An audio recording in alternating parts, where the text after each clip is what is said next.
Respire fundo. Agora imagine que cada vez que você puxa o ar, em vez de alimentar o seu corpo, você está lentamente encurtando a sua própria vida. Não é uma metáfora dramática, nem um exagero para chamar atenção. E isso acontece agora, todos os dias, em Dhaka, uma das cidades mais poluídas do planeta.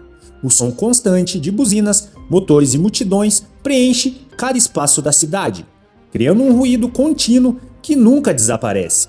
Mas existe algo ainda mais presente do que esse caos visível, algo silencioso, invisível, que entra no corpo sem pedir permissão a cada respiração.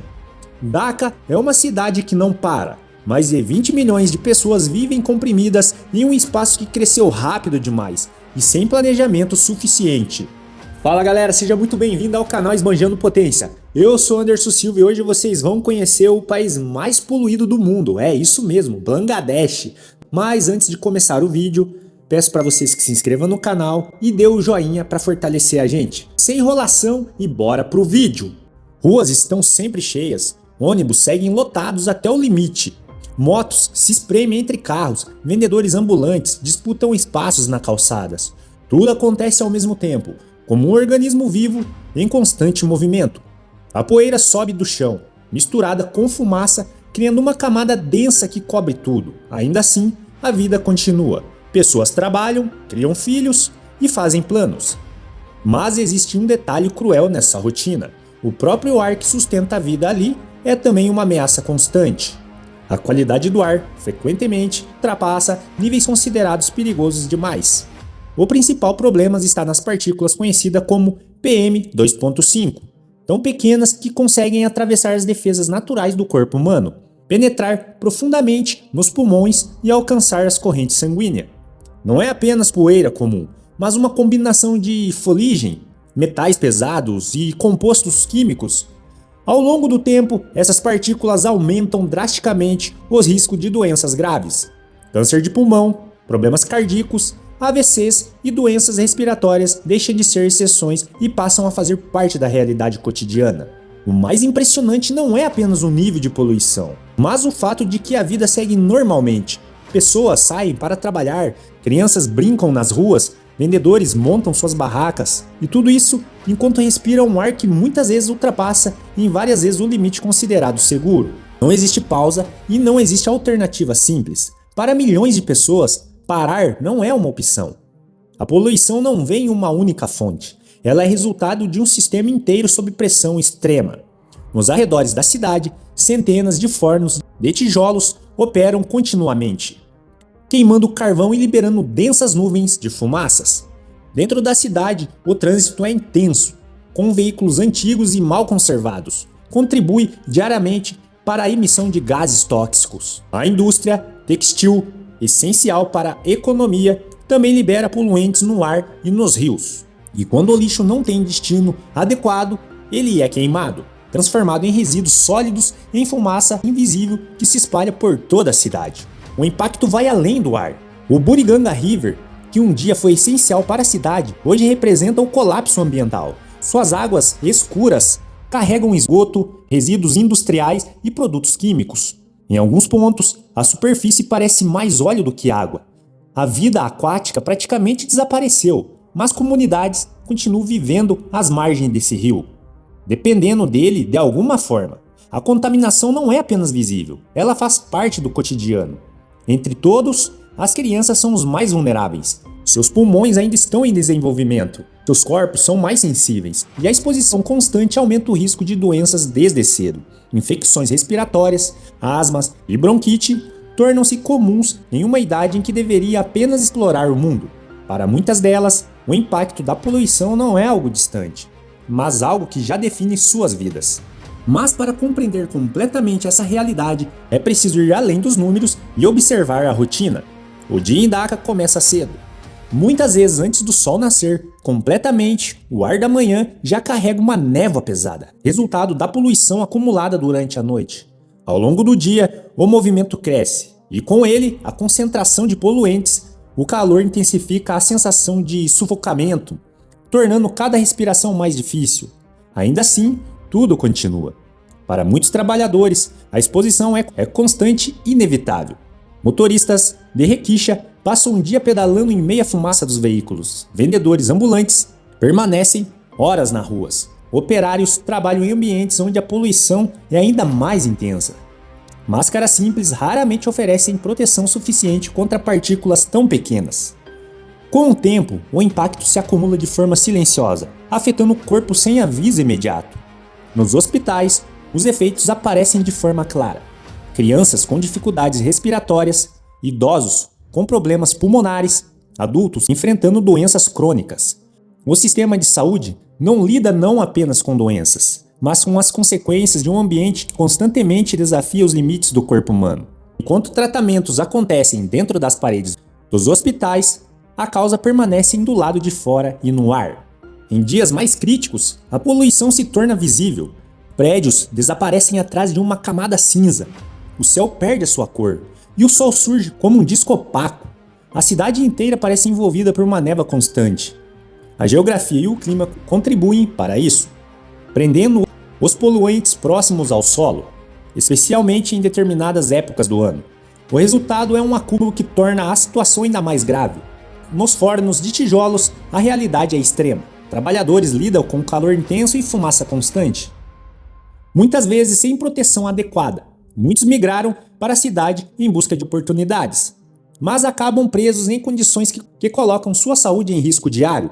A falta de alternativa mantém esse ciclo ativo. Nas áreas mais pobres, o problema se intensifica. Casas pequenas e mal ventiladas fazem com que a poluição extrema se misture com problemas internos, como fumaça de cozinhas improvisadas.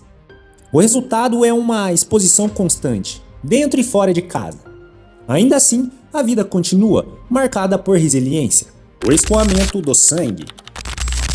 O chão é irregular, sempre molhado, sempre escuro. Não dá para saber se é água ou outra coisa. Um homem puxa uma carcaça ainda quente, e o som que ela faz ao arrastar no cimento é pesado, úmido. Ao lado, outro segura uma mangueira improvisada. Um jato fraco de água empurra o sangue para um pequeno sulco aberto no chão. Esse sulco não é um sistema de esgoto, é apenas um caminho. O líquido vermelho, misturado com gordura e pequenos pedaços de tecido, segue lentamente. Ele não escorre limpo, ele se acumula e engrossa. Forma pequenas poças antes de continuar. Moscas ficam ali presas. Outras pousam e levantam em nuvens curtas. O canal desemboca em uma vala maior. Ali o vermelho já não é vermelho, é um tom escuro, quase preto, e continua seguindo até desaparecer no rio.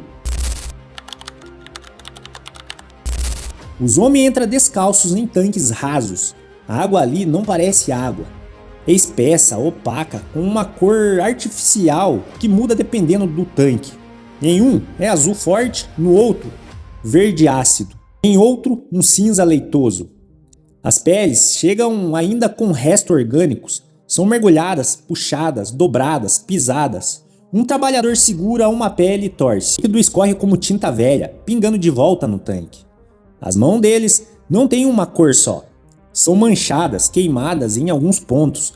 A pele parece mais fina, mais sensível, como se estivesse sempre reagindo. Atrás dos galpões, um cano largo despeja o excesso direto em um canal aberto. Não há filtro, não há barreiras, só fluxo contínuo. E esse fluxo vai direto para o mesmo rio. E o esgoto que nunca para. Entre as casas existem uma rede de pequenos canais abertos, que passam literalmente na frente das portas. A água é lenta, densa, carregada. Uma mulher agacha na beira e esfrega roupas. Ela mergulha o tecido, torce, bate contra a pedra. A água espirra, não é transparente, é escura, com partículas visíveis, espuma irregular. Mais acima, alguém despeja um balde, o conteúdo entra no fluxo sem interrupção, ninguém para, ninguém reage, porque isso acontece o tempo todo. Quando tudo chega ao rio, não existe separação. A superfície não é lisa. Ela tem textura. Bolhas surgem e estouram lentamente, liberando um cheiro pesado. Em alguns pontos, uma camada oleosa cria reflexos coloridos, um arco-íris distorcido sobre a água preta. Plásticos ficam presos em bordas, junto com matéria orgânica, que já não dá para identificar. Um peixe morto gira lentamente, levado pela corrente quase parada. A água parece mais grossa do que deveria ser, como se tivesse peso. O contato direto. Um homem entra no rio carregando um saco. A água bate na cintura. Ele não usa luvas, não usa botas. Ele mergulha, as mãos começam a puxar pedaços de plástico, madeira, qualquer coisa que possa ser vendida. Cada movimento levanta pequenas ondas escuras. Na margem, outro homem lança uma rede. Ele espera, puxa. O que vem não é peixe suficiente, mas ele tenta de novo. Mais atrás, uma criança observa. Ela está perto demais da água, mas ninguém afasta, porque ali, isso não é exceção, é rotina. O caminho do sangue não termina no chão, ele continua, escorre por valas improvisadas, mistura-se com restos, com sujeiras, com aquilo que ninguém mais quer ver.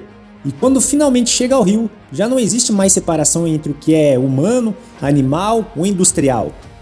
Tudo vira uma coisa só, uma massa escura, lenta, que ainda assim sustenta a vida de quem não tem escolha. Famílias seguem em frente, comunidades se apoiam, pessoas encontram formas de sobreviver. Apesar de tudo, existem sinais de mudanças. Iniciativas ambientais começam a surgir, como o projeto de modernização industrial, regulamentação de emissão e campanhas de conscientização. Pequenos passos tentam enfrentar um problema construído ao longo de décadas. O futuro depende de equilíbrio entre crescimento econômico e sustentabilidade. Um desafio complexo que exige tempo, investimento e decisões difíceis. No fim, tudo volta ao começo. A inspiração, aquilo que deveria ser simples e automático, se torna um risco constante. Em Dhaka, respirar não é apenas viver. Resistir à poluição não é apenas um problema ambiental distante.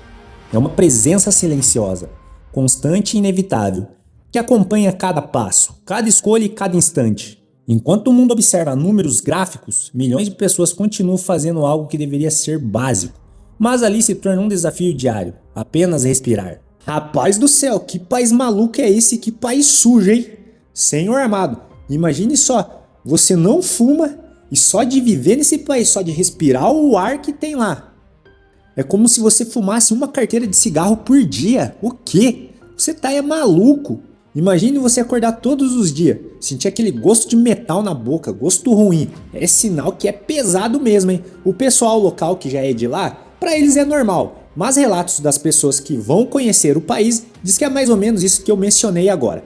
Sente um gosto de metal na boca, fumaça, tudo que você imaginar de ruim. É um país realmente complicado de se viver e principalmente respirar. Mas é isso aí, pessoal. Se vocês gostaram do vídeo, mais uma vez peço que se inscreva no canal e deixe o joinha. E toda semana tem vídeos para vocês. Valeu!